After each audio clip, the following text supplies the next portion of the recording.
50 লাখ টাকা পুরস্কার দিব যদি গান কেউ হারাম দেখাইতে পারে। তারা বলে বুখারী পড়ছস, মুসলিম পড়ছস, আবু দাউদ, তিরমিজি, নাসাই, সিয়াসিত্তার সমস্ত কিতাব বলে পড়ছস, তাহলে নবী যে বলছে লা ইয়াকুনান্না মিন উম্মতি আকওয়ামুন ইস্তাহিল্লুনা ওয়াল মাআজিফি, আমার একদল আমার উম্মতের মধ্যে এমন একদল লোক হবে যারা বাদ্যযন্ত্র গান বাজনাকে যারা হালাল মনে করবে। তো বই কানার করে কানারা এই হাদিসটা চোখে মনে পড়ে না? চোখে আঙ্গুল দিয়ে দেখানো দরকার।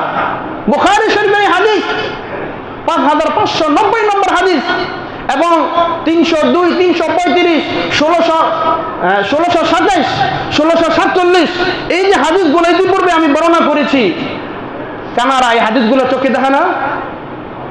দাঁড়াইয়া বলস সারিন্দানিয়া হুজুরগুলোর বহস, গান কোথায় হারাম আছে, কোরআনে কোথায় হারাম আছে? সূরা লুকমানের আয়াত তো চোখে পড়ে না?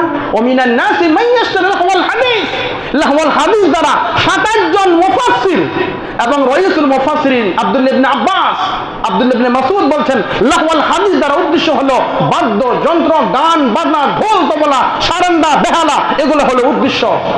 এগুলো আল্লাহ রাসূল নিষেধ করেছেন। ইন্নাল্লাহা হারামাল খামরা ওয়াল মাইসিরা ওয়াল কুরবা, আল্লাহ তোদের জন্য মদ হারাম করছে, জুয়া হারাম করছে, গান বাদ্য হারাম করছে। এগুলো কানারা চোখে তবে পড়ে না, এগুলো কানা গোচক, ওদেরকে চোখে আঙ্গুল দিয়ে দেখানো দরকার।